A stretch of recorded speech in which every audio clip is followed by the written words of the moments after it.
A produção de tilápias em tanques escavados deve ser estruturada em fases de produção. Isto possibilita um melhor cuidado e proteção dos alevinos e juvenis durante o início do cultivo. A produção em fases também permite padronizar melhor os tamanhos dos peixes entre um ciclo e outro de produção.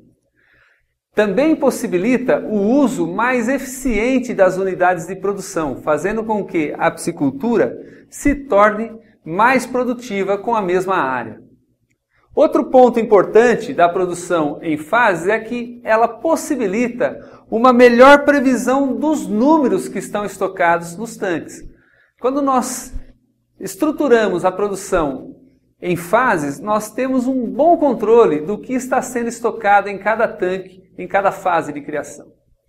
Um outro aspecto importante é que, fazendo isso tudo, nós conseguimos produzir mais por área e, com isso, abaixar o custo de produção global da piscicultura, obtendo assim um produto mais competitivo.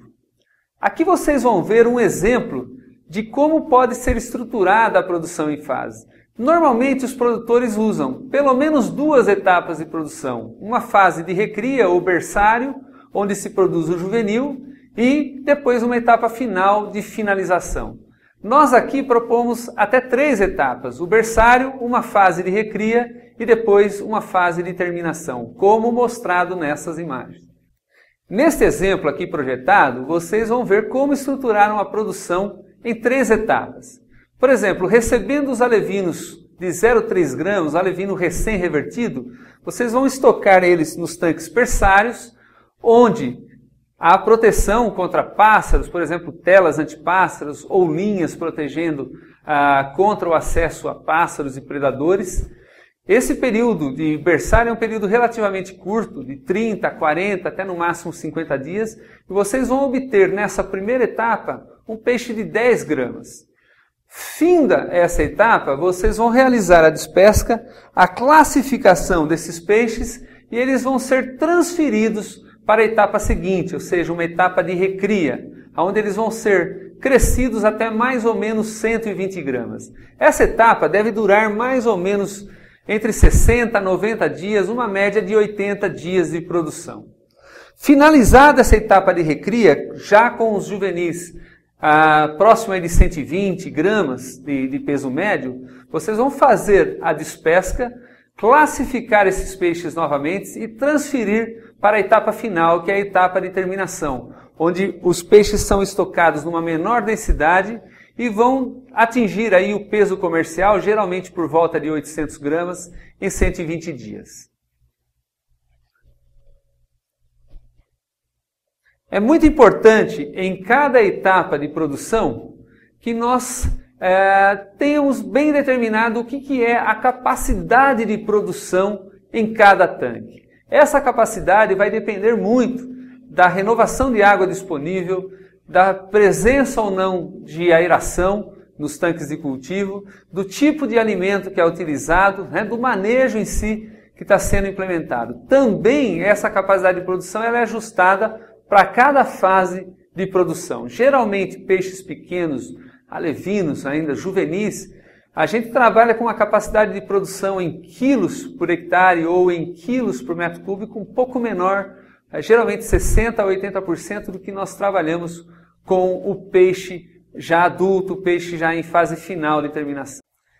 Em viveiros de baixa renovação de água, a biomassa econômica ou a capacidade de produção segura que deve ser mantida nos tanques pode variar aí de 400 gramas por metro quadrado, ou seja, 4.000 quilos por hectare, para a fase 1, ou seja, a fase de alevinagem, de produção do juvenil.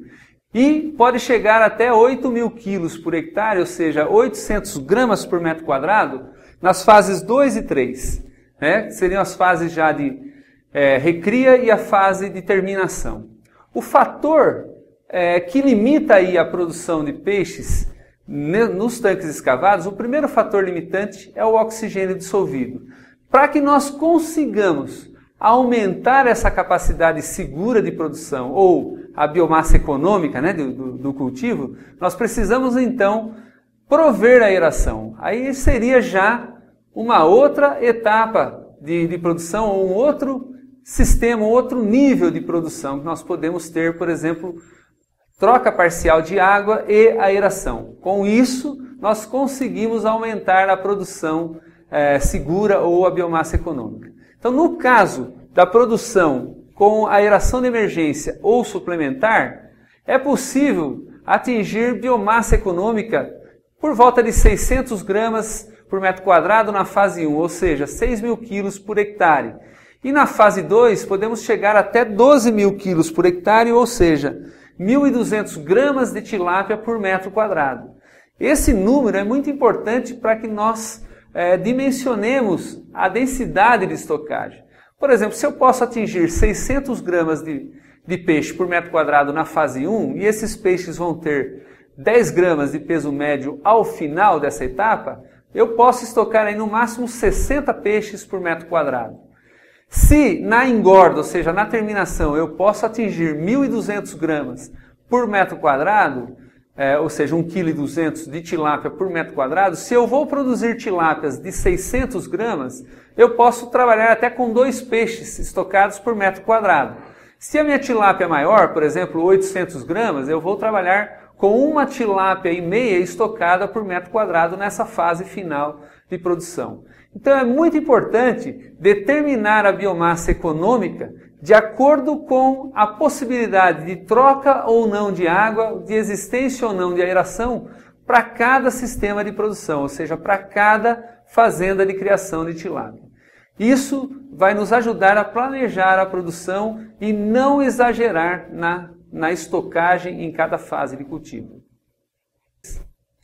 Usando a aeração, como nós vimos, podemos então aumentar a biomassa econômica ou a capacidade de produção segura num tanque de produção, mesmo sem troca de água. No entanto, há um limite de produção, embora nós tenhamos sempre condição de prover o oxigênio adequado através da aeração, principalmente noturna. Mas esse limite de produção agora não é mais dado pelo oxigênio dissolvido, ele vai ser dado pelos níveis de amônia na água. Então, num viveiro com baixa renovação de água e com aeração, como nós aumentamos a capacidade de produção, estamos ofertando uma quantidade grande de ração pela biomassa maior de peixes ali produzida.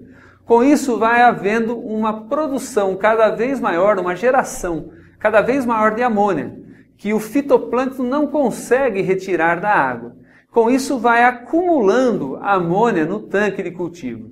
E pode ocorrer com o excesso de fitoplâncton, ou seja, água bastante verde, e presença de amônia na água, nos períodos da tarde vai ocorrer uma elevação alta no pH, uma elevação grande no pH, atingindo valores elevados, às vezes acima até de 10 durante o período da tarde, devido à fotossíntese realizada pela alga.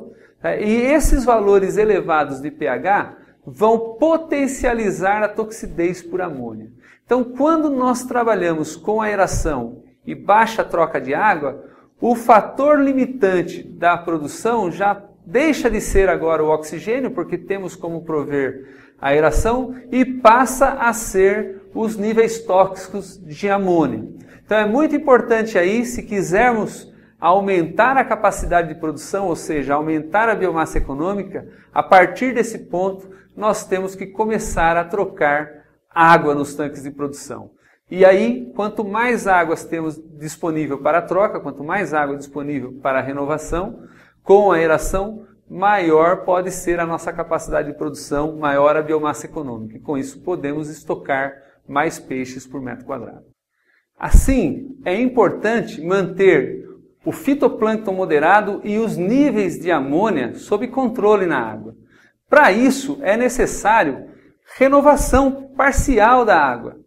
Por exemplo, com 10% de renovação de água ao dia, mais uma aeração de 10 HPs por hectare, uma aeração de emergência ou suplementar, nós podemos elevar a biomassa econômica para valores acima de 1 kg, na fase 1 e até acima de 3,5 kg por metro quadrado nas fases 2 e 3, aumentando a capacidade de produção.